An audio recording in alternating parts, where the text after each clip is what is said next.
హోమీ, ఇవి అసాధారణ నమూనాలు. మీరు అణు పరిశోధనా సంస్థను ప్రతిపాదిస్తున్నారా? అవును, ప్రైమ్ మినిస్టర్ గారు. అణుశక్తికి అపారమైన అవకాశాలున్నాయి. ఒక రియాక్టర్ కార్ఖానాలు, ఆస్పత్రులు, గ్రామాలను కూడా విద్యుత్తుతో నింపగలదు. నాకు హిరోషిమా, నగసైకిలో అణుశక్తి ఏం చేయగలదో చూశాం. దీన్ని అభివృద్ధిలోనే ఉపయోగించాలి, యుద్ధంలో కాదు. కాబట్టి మా ప్రతిపాదన మీ ఆధ్వర్యంలో ఒక అణుశక్తి కమిషన్ ఏర్పాటు చేయడమే, సార్. ఇది శాంతిపరమైన ప్రయోజనాలకు, భారతీయ శాస్త్రోత్కర్షకంగా పురోగతికి దోహదం చేస్తుంది. అప్పుడంతా స్థిరపడుతుంది. భారతదేశం సైన్స్లో వెనుకబడి ఉండదు. డాక్టర్ భాభా, మీరు చైర్మన్. మన ఉత్తమ మేధావులను సమకూర్చండి. మన శాస్త్రవేత్తలను రాజకీయాల నుండి విముక్తి చెయ్యనివ్వండి. విద్యార్థులను విదేశాలకు పంపండి. నైపుణ్యాన్ని ఇంటికి తీసుకురండి. భారతదేశం అణువుపై పట్టు సాధించాలి. శుభ సాయంత్రం. ఇది న్యూఢిల్లీ నుండి ఆల్ ఇండియా రేడియో. ఈరోజు జనవరి 15, 1955. శాంతియుత ప్రయోజనాల కోసం అణుశక్తిని ఉపయోగించడంలో భారతదేశం ఒక పెద్ద అడుగు ముందుకు వేసింది. అంతర్జాతీయ సహకారంలో భాగంగా మరియు 1953లో అమెరికా అధ్యక్షుడు డ్వైట్ ఐసెన్హోవర్ ప్రారంభించిన ఆటమ్స్ ఫర్ పీస్ కార్యక్రమం ద్వారా సీరుస్ అనే శక్తివంతమైన కొత్త అణుపరిశోధన రియాక్టర్ను పొందడానికి భారతదేశం, కెనడా మరియు అమెరికాతో ఒక ఒప్పందంపై సంతకం చేసింది. ఈ ఒప్పందంలో కెనడా రియాక్టర్ రూపకల్పనను అందిస్తుంది మరియు దానిని నడపడానికి అవసరమైన ప్రత్యేక భారీ నీటిని యునైటెడ్ స్టేట్స్ సరఫరా చేస్తుంది. రియాక్టర్ బొంబాయికి సమీపంలోని ట్రోంబేలో నిర్మించబడుతుంది. అక్కడ కొత్త అణుపరిశోధన కేంద్రం రాబోతోంది. భారతదేశ అణు కార్యక్రమానికి నాయకత్వం వహిస్తున్న డాక్టర్ హోమీ భాభా ఈ భాగస్వామ్యం వ్యవసాయం, వైద్యం, సైన్స్ వంటి రంగాలలో సహాయం చేయడానికి అణుశక్తిని ఉపయోగించడంలో భారతదేశం యొక్క బలమైన నిబద్ధతను చూపిస్తుందని అన్నారు. దీనితో భారతదేశం అణుయుగంలోకి ప్రవేశిస్తుంది. యుద్ధం కోసం కాదు, శాంతి మరియు పురోగతి కోసం అణుశక్తిని ఉపయోగిస్తుంది.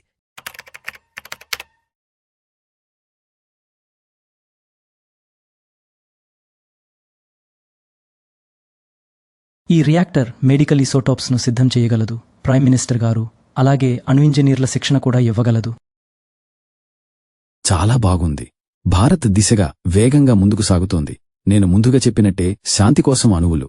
ప్రతి అణువును భారత అభివృద్ధికి వినియోగిద్దాం. మా శాస్త్రవేత్తలు శాంతిపూర్వక ప్రయోజనాలకు కట్టుబడి ఉన్నారు. కానీ భవిష్యత్తులో వచ్చే బెదిరింపులకు కూడా సిద్ధంగా ఉండాలి. మనకిప్పుడూ బాంబు అవసరం లేదని నేను ఆశిస్తున్నాను. కానీ భారతదేశం రక్షణ లేకుండా ఉండకూడదు. ప్రస్తుతానికి విద్యుత్ మరియు సైన్స్పై దృష్టి పెడదాం. ప్రైమ్ మినిస్టర్ గారు, ప్రాజెక్ట్ ఫీనిక్స్ గురించి అనుమతిస్తే సైరస్ నుండి ప్లూటోనియాన్ని సేకరించి ఉన్నత పరిశోధనకు ఉపయోగించవచ్చు. ప్లూటోనియం ప్రపంచం అణుశక్తిని కేవలం శాంతి కోసం ఉపయోగించాలని కోరుకుంటుంది. అయినప్పటికీ మన దేశం నిరోధకంగా ఉండకూడదు. భాగస్వాములకు ఇది శాంతిపరమైన ప్రయోజనాలకు మాత్రమే అని హామీ ఇస్తున్నాం. కానీ అణుశాస్త్రంలోని ప్రతి అంశాన్ని మనం అధిగమించాలి. ముందుకు సాగండి డాక్టర్ భాభా. కానీ గుర్తుంచుకోండి, బాంబుతో భారతదేశ ఆత్మని ఏం చేసినా మలిన చెయ్యవద్దు. ప్రపంచం మనకు మరొక మార్గం చూపించకపోతే తప్ప.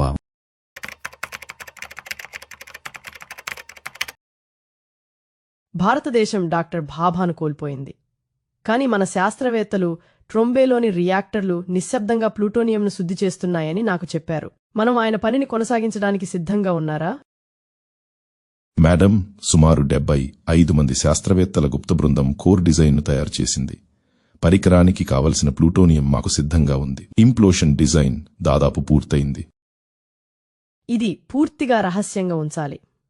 ప్రపంచానికి తెలుసు, చైనా 1964లో అణుపరీక్ష పరీక్షించింది.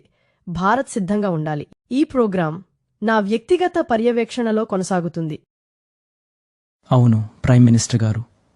మేము కఠిన భద్రతా చర్యల మధ్య ముందుకు సాగుతాము. అవసరమైతే ఆయుధ పరీక్షకు సిద్ధమవ్వండి. కానీ నా అనుమతి లేకుండా ఏమీ చెయ్యొద్దు.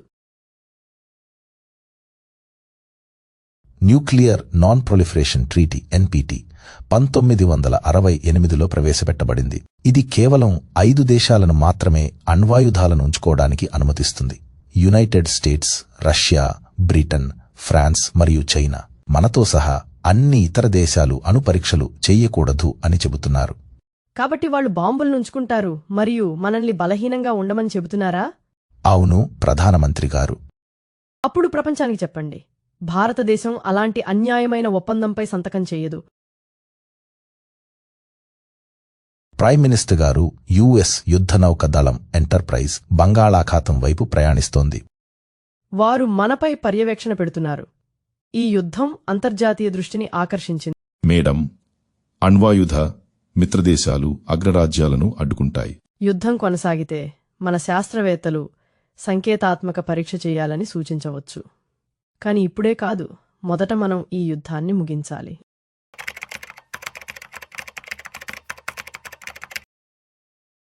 మనం యుద్ధంలో మన బలం చాటుకున్నాం. డాక్టర్ రామన్న, శాంత సమయంలో బలం చూపించడానికి ఎంతకాలం పడుతుంది? మేడం, ఈ పరికరం 1972 ప్రారంభంలో డాక్టర్ బాబాగారి ప్రణాళికల ప్రకారం రూపొందించినది. కొన్ని నెలల్లో ఒక పరీక్ష సిద్ధ పరికరాన్ని సిద్ధం చేయవచ్చు. ప్రైమ్ మినిస్టర్ గారు, మనం పరీక్ష నిర్వహిస్తే అంతర్జాతీయ నిషేధాలు విధిస్తారు. నాకు తెలుసు. భద్రత ఒక సౌకర్యం కాదు, అది మనవసరం. శాంతిపరమైన పరీక్షకు సిద్ధమవ్వండి. దీనికి స్మైలింగ్ బుద్ధ అనే పేరును పెట్టుకుందాం. అవును మేడం, స్మైలింగ్ బుద్ధనే చేస్తాము.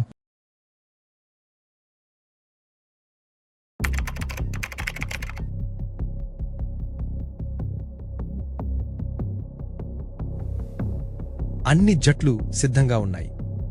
రేడియో సంభాషణలు లేవు. గుర్తుంచుకోండి, ఈ గది బయట ఎవరికి ఏమి జరగబోతోందో తెలీదు. పేలుడు లెన్స్లు సెట్ చేయబడ్డాయి. ప్లూటోనియం కోర్ సురక్షితం. మేము సిద్ధంగా ఉన్నాము. మేము ప్రతిదీ 1కి 2 సార్లు తనిఖీ చేశాము. అది పూర్తయ్యే వరకు ప్రపంచానికి తెలియకూడదు. ప్రొసీడ్. 5, 4, 3, 2, 1, 0.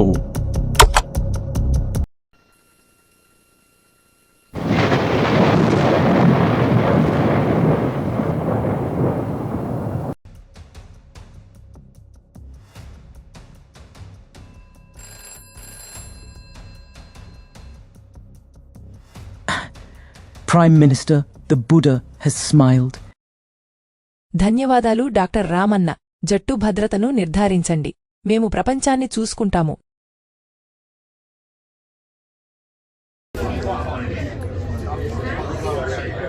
మేడం, మనం దీన్ని ఆయుధంగా ప్రకటిస్తామా? కాదు, మనం దీనిని శాంతియుత అణు విస్ఫోటనం అని పిలుస్తాము. అభివృద్ధి కోసం, శక్తి కోసం, యుద్ధం కోసం కాదు. కాని ప్రపంచానికి తెలుస్తుంది. వాళ్లని వదిలేయండి. కాని మనల్ని మరింతగా ఒంటరిని చేయడానికి మనం వాళ్లకి సాకు చెప్పము. భారతదేశం ఒక అణు పరికరాన్ని పేల్చింది. మేము ఈ చర్యను ఖండిస్తున్నాము మరియు అన్ని అణు సహకారాన్ని సమీక్షిస్తాము. భారతదేశానికి ఇస్తున్న అన్ని అణు సహాయాలను మేము నిలిపివేస్తున్నాము. ఇది వెంటనే అమలులోకి వస్తుంది. ప్రధాన శక్తుల వెలుపల అణ్వాయుధ పరికరాన్ని పరీక్షించిన మొదటి దేశంగా భారతదేశం అవతరించడంతో ప్రపంచం దిగ్భ్రాంతికి గురైంది. మా మొదటి అణు పరీక్ష విజయవంతమైంది. కాని ప్రపంచం యొక్క ప్రతిచర్య తీవ్రంగా ఉంది. ఆంక్షలు, మిథఆంక్షలు మా పురోగతికి ముప్పు కలిగిస్తున్నాయి. శాస్త్రీయంగా మరిన్ని పరీక్షలు సహాయపడతాయి. కాని అంతర్జాతీయ పరిమితులు, సాంకేతికత మరియు సామగ్రికి మన ప్రాప్యతను పరిమితం చేస్తాయి. మన సార్వభౌమత్వాన్ని మనం కాపాడుకోవాలి. కాని దౌత్యపరంగా ఒంటరిగా ఉండకుండా ఉండాలి. పరీక్షలను ఆపి శాంతియుత అభివృద్ధిపై దృష్టి పెడదాం. అంగీకరించాను. మేము నిశ్శబ్దంగా పరిశోధన కొనసాగిస్తాము మరియు మంచి సమయం కోసం వేచుంటాము.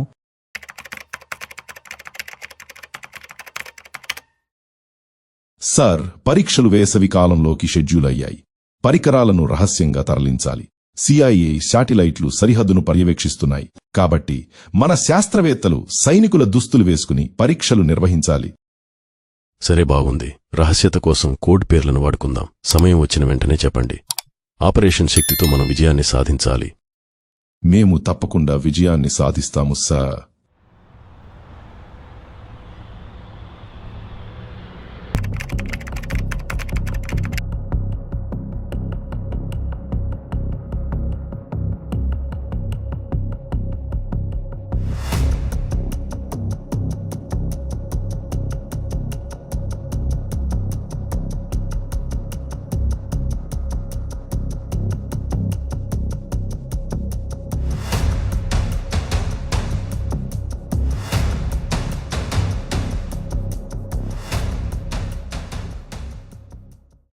అన్ని పరికరాలు భూగర్భంలో పెట్టబడ్డాయి. మీ సంకేతం కోసం వేచి చూస్తున్నాం.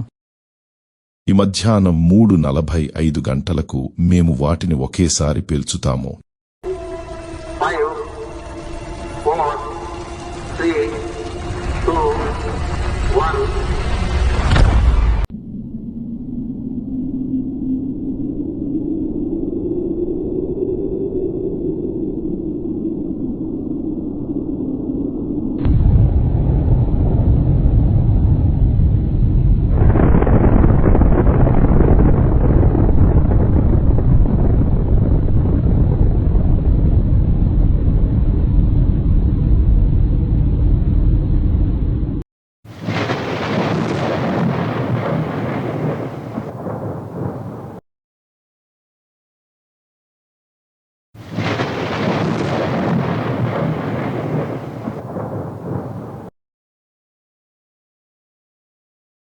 ఐదు పరీక్షలు పూర్తయ్యాయి.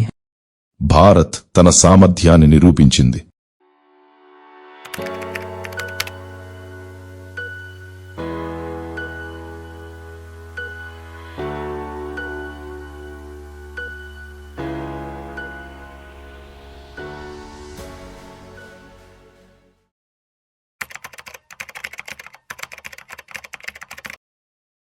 నిన్న మధ్యాహ్నం 3:45 గంటలకు భారతదేశం 3 భూగర్భ అణుపరీక్షలను నిర్వహించింది మరియు ఈరోజు మధ్యాహ్నం 12:21 గంటలకు ఈ పరీక్షలు పోఖ్రాన్ శ్రేణి నుండి నిర్వహించబడ్డాయి.